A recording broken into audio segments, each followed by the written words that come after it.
Good afternoon, Lisa.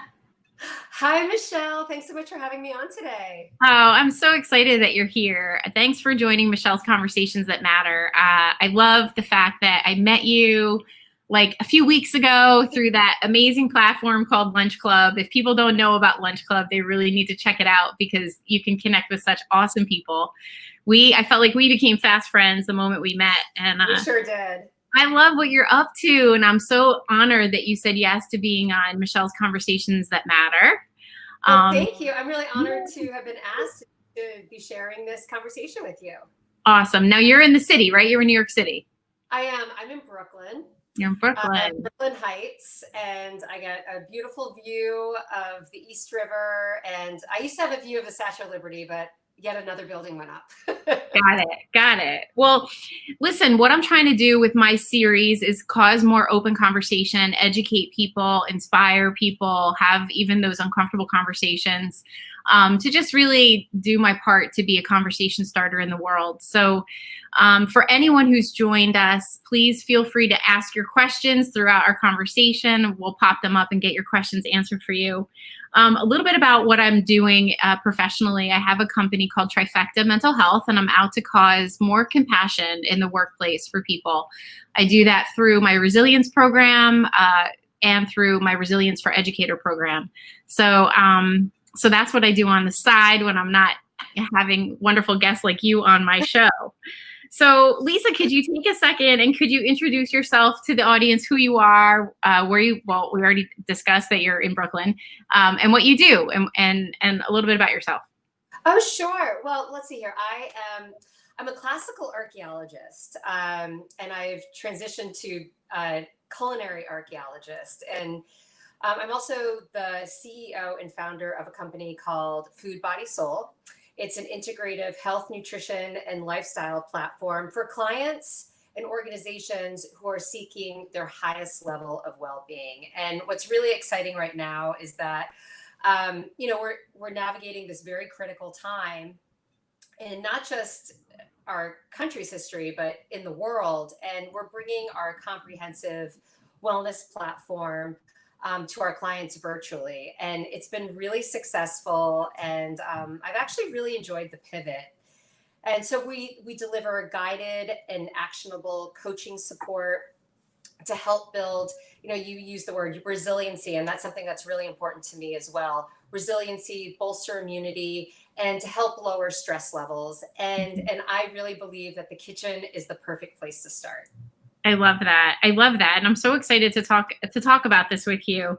Yes, you're absolutely right. In my resilience program, when people are talking about anxiety that they're having around the pandemic and their fear of getting corona and their fear of, being in spaces where they're going to, be in contact with someone with it, I always take them right back to what they have full control over, right? And so one of the things that I promote is bolstering your immune system. We have the full ability to be filling our bodies with an arsenal of defense, more or less. And I love that you mentioned tackling it in the kitchen and having there be more stronger immune system. So, but I want to go back to why you even care and why you got so deeply connected to understanding and now bringing this to your clients, the whole concept of cooking for wellness, cooking for well-being.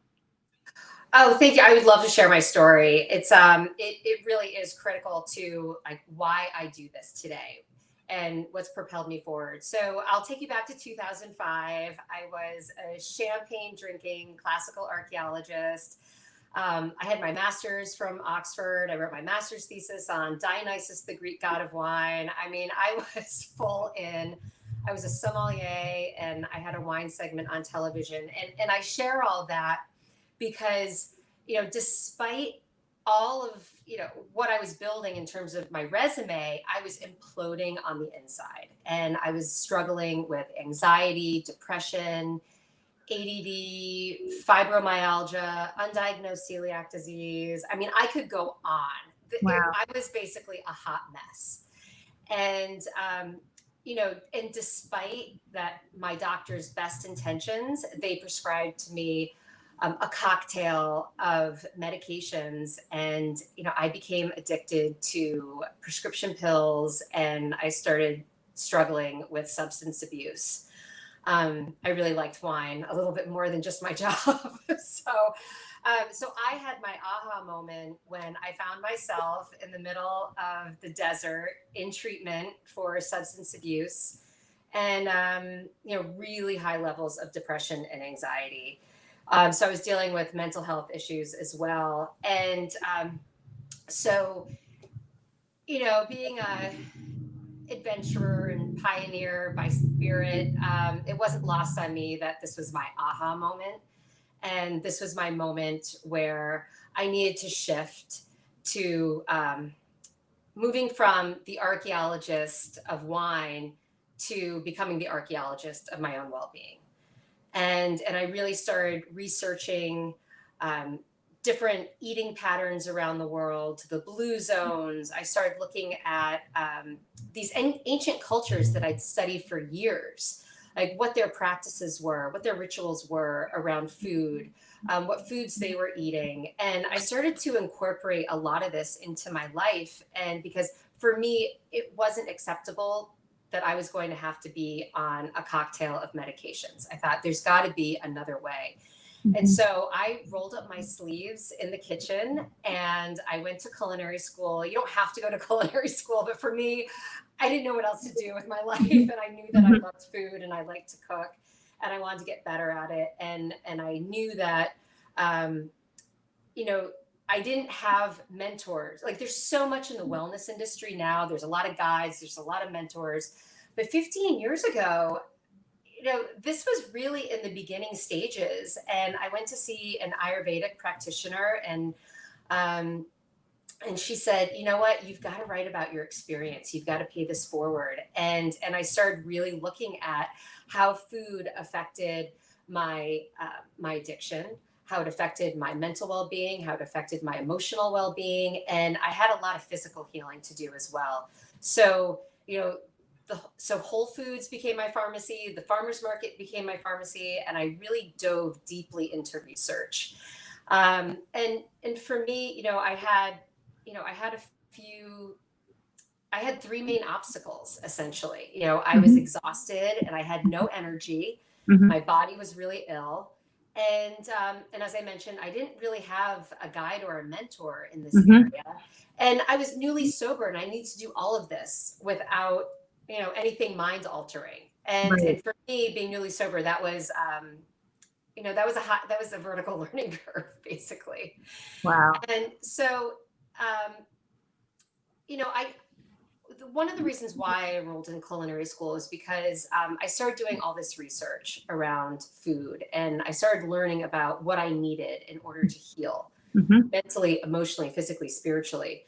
And I wanted others to learn and to benefit from what I had learned and how my body had started to recover, and that, eating healthfully doesn't need to compromise on taste, and living healthfully needn't compromise on joy and spontaneity. Because I had this laundry list of foods that I realized would benefit my healing and well-being. But I wanted to make it accessible to other people as well. Right. And that's what really, that's what Food, Body, Soul and my recipe collective, What Would Lisa Eat, is really, that's what's at the core of it. Like, how can health and well-being be approachable, and how can it be practical? How can we bring it into our lives and make it work for us? Right. And I think, we talked before we went on the air a little bit about how we make bad choices when we're starving. And then you also mentioned that cooking healthfully in the kitchen doesn't have to be 50 million ingredients and complicated. So I love that you want to make it accessible, and you highlight the importance of really looking at how beautiful we could create things with nature's offerings. Do you want to sort of talk a little bit about that and sort of what that was? Yes. So thank you. So yes. So part of my mission is to create beautiful, delicious, simple meals that are offer clients recipes that are, it's going to bolster their immune system, that's going to mentally and emotionally support them, and that they have energy from, and they feel that mental focus, and they feel enthusiastic about life again. And part of that is, so I mentioned the farmers market, and so there's so many resources online. If you can't get to a farmers market, there's Misfits Food, there's I think it's called Ugly Food. There's all these different resources, or you can even go online and just find out like what foods are in season, and you could buy them at Whole Foods or Fresh Direct or Peapod. I mean, whatever works for you, Thrive Market, and really take a look at like winter squashes are in season right now. Tomatoes, local tomatoes are actually still in season as well, and these are beautiful foods. And you can buy garlic, ginger. I mean, there's so much, and all the gorgeous greens, the kales, the collard greens, the Swiss chard. And like, okay, so what can we do with these foods? And so for me, a great place to start is making soups. Soups are such an amazing way to like get those high nutrition foods that are in season, and they're also beautifully colorful. And the colors, you know, they're not just like, oh, that's a beautiful purple, or that's a beautiful red or orange. It's like they actually mean something in terms of nutrition quality. And so the deeper the color, so the blues are really great for like mental well-being. And these both, so they're so super high in antioxidants and phytochemicals, and the phytochemicals are what make the colors so rich. And so I just want to loop back to you know, the fact that food and beverage choices really have the power to positively impact or detract from our health and well-being. And I feel as though their importance cannot be underscored enough. So, you know, for example, you know, studies show that gut flora makes up 70% of our immune system, 90% of the serotonin that our brain uses, and 50% of the dopamine. And, you know, this can really play a tremendous role in full mind, body healing, recovery, and well-being. And so it's, you know, so that leads me to the food mood connection and the gut brain connection. And if you don't mind, I'd love to talk about a little bit of science behind that. Because so when we're stressed, and who hasn't been stressed during COVID, right? You know, people usually tend to crave sugar-rich, carb-laden foods. I mean, I don't know if anyone can relate, but like I got into a couple of pints, maybe a few more, of, you know, ice cream. It might have been vegan, but it's still sugar. It's, you know. And the thing is that, you know, those things are totally fine, right? I mean, I don't put food in good or bad categories. Like, life is to be enjoyed. But the thing is that, you know, if you look at like what do those types of foods have in common though? They have dopamine in common, right? Our brains are starving for dopamine. And dopamine is a powerful neurotransmitter. And when our needs, like, you know, anything that's going to get us to our bliss point, and I think we were all craving that, particularly during the past 7 months. You know, we're going to hit up more caffeine, more sugar, you know, more wine. You know, we want those 1,000 likes on Instagram. You know, just think like sex, drugs, alcohol, anything that's going to hit that pleasure center. But what happens, and I'll go back to the ice cream example, you know, let's say you eat that pint of ice cream, right? And so it triggers the pleasure centers in the brain. And then your brain gets that dopamine hit, and you think, oh, this feels good. And then you crash, and then the anxiety and the depression can set in, and maybe some brain fog, maybe a headache, maybe your body starts feeling inflamed and you're wondering why you're feeling so achy. And then like to feel better again, you start all over again. So like we get into that cycle.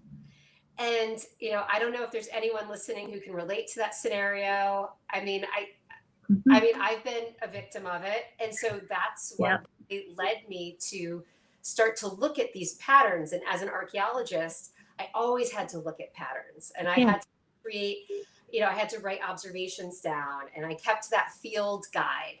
And so when I got sober and I started healing my body, I transitioned that skill set and I started keeping that field guide for myself. I started creating those observations and started tracking, like, what, like, how did this food affect me? How did this mindfulness practice affect me? Yeah. Positively, negatively, Mhm. time of day, quantity, all of that. Great. And so I started looking at, okay, so all right, what foods affect my microbiome? And the microbiome is an ecosystem of microbes that live in and on our body, and in our digestive tract. It's Mhm. about 2 to 5 pounds. Wow. Actually, believe it. Yeah, it's where the lion's share of our immune system is, and all of Okay. the, like, all the serotonin and dopamine that I Mhm. mentioned, Yeah. and that our brain produces, the lion's share of it is produced in our gut. And Uh-huh. that's why the gut brain connection is so important. We literally have a second brain. And so if my gut is imbalanced, if Mhm. that gut flora is imbalanced, that microbiome is imbalanced, I'm going to have bloating, gas, constipation. I'm going to have skin problems, Yep. acne, eczema, anxiety, and then depression, brain fog, and Wow. suppression. It's a Yeah. lot. It's a lot. Connected. Yeah.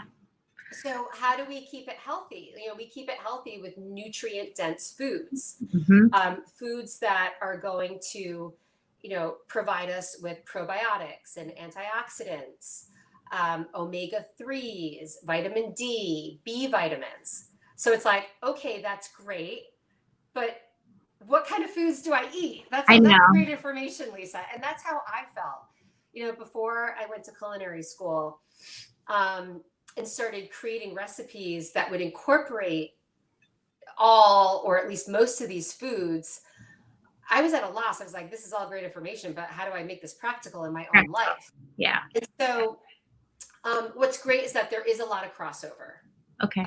between all these nutrients and all these neurotransmitters and how you can bring them into your diet. So, Mhm. for example, B vitamins are great for people who are struggling with anxiety. So, where do we get B vitamins? We can get them from avocados, poultry, leafy greens, nutritional Mhm. yeast.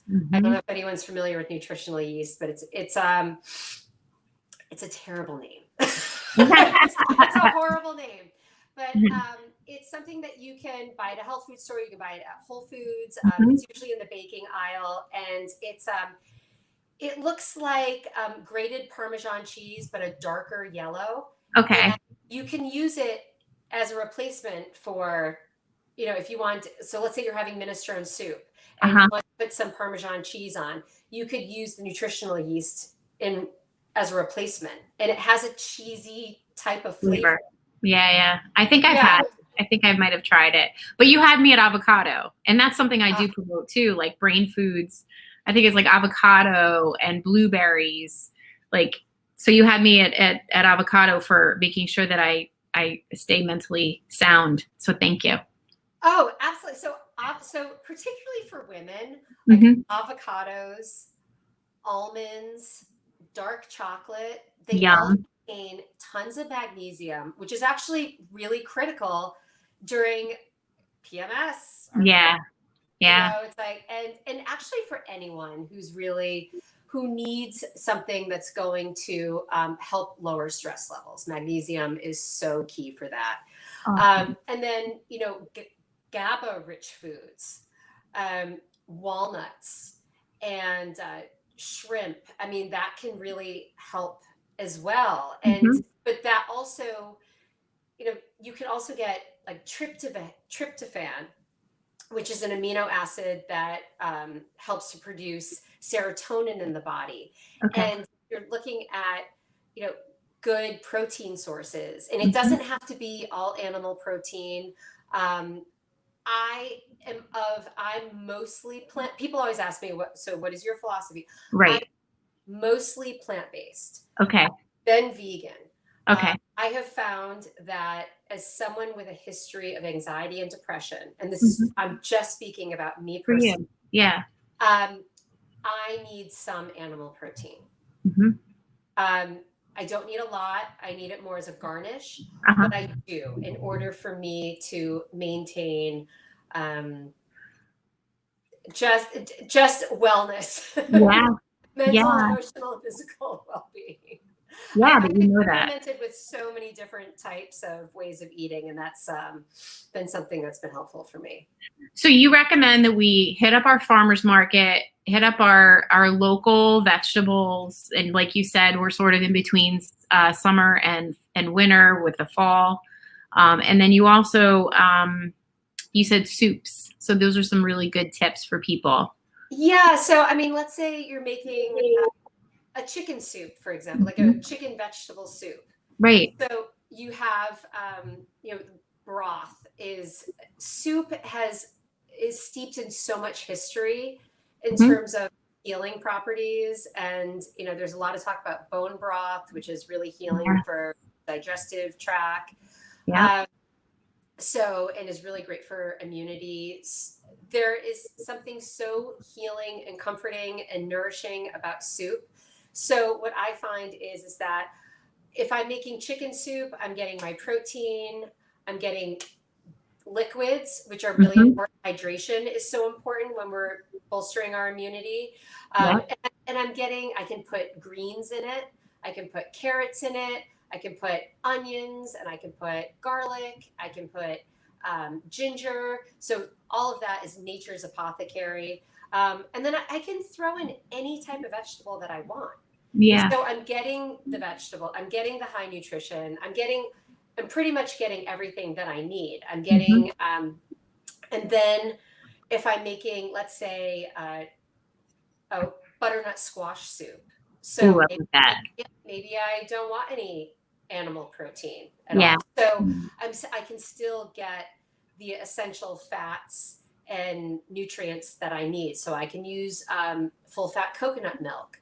Yeah. I can I can sprinkle some nuts and seeds on that butternut squash soup.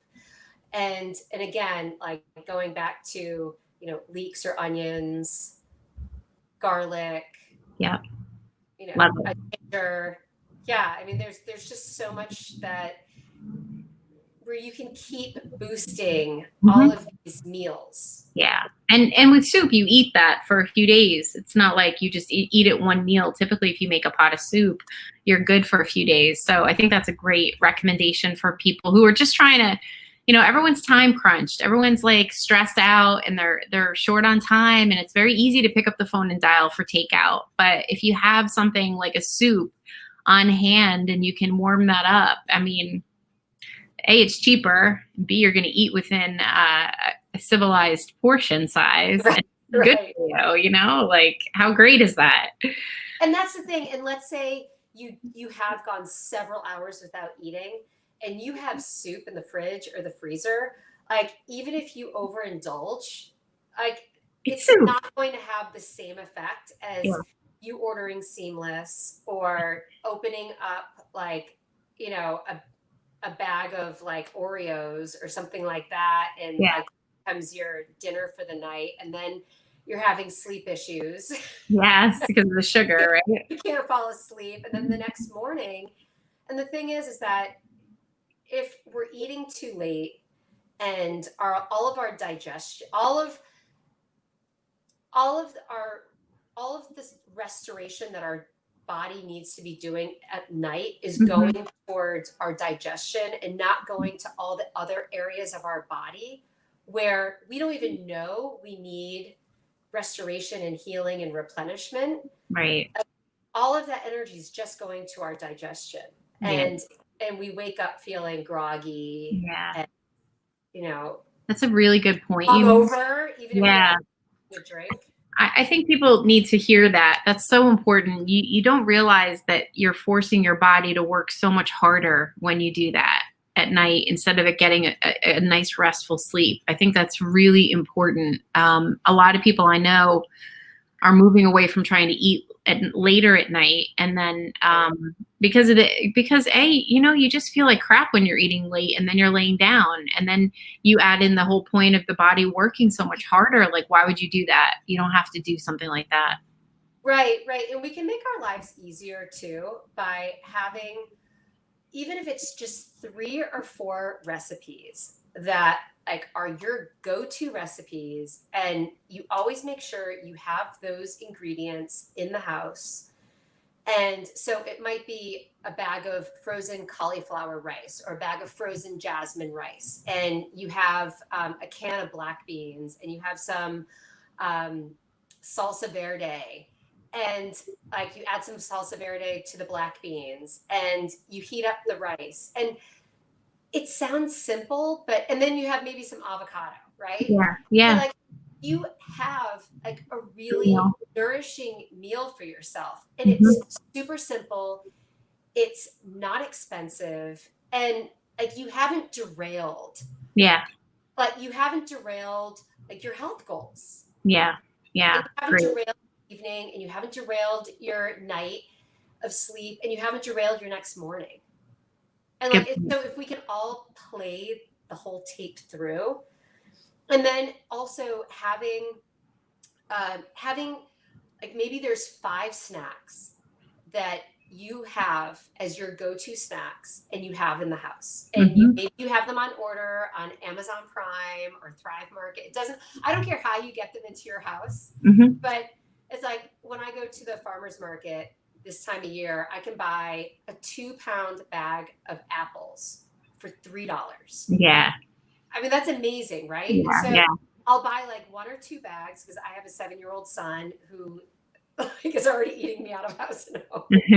Like every 5 minutes, mommy, I'm hungry. Mommy, I'm hungry. So like I need to have like, go-to snacks around. Like, Yeah, okay, you can have seaweed snacks. You can have an almond, you can have almond butter with an apple. You can yeah, have, it's like having certain things around that like he knows he can go to, like I know that I can go to, so that if I'm working and I'm like, because I'm working from home right now, yeah. it's like, man, I'm hungry. What am I going to Mhm. have? And Right. so I know those, those little go-to I snacks are, love it. I love and it. feel good too. Yeah, It tastes good. Because the thing is that I know. just because you eat healthfully doesn't mean you have to sacrifice on Taste. taste. Yeah, It's yeah. like there's so many options now. Yeah, we need to move away from thinking either or. Either it's going to be amazingly delicious or it's going to be healthy. How about we can have both?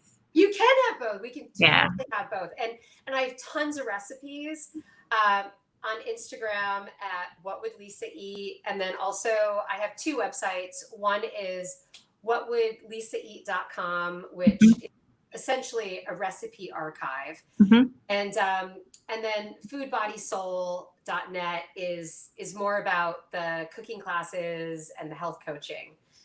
Yeah. So tell us what's next for you as we wrap up our time together. What are you focused on? Is it more coaching or your cooking classes? What's your where is your energy these days?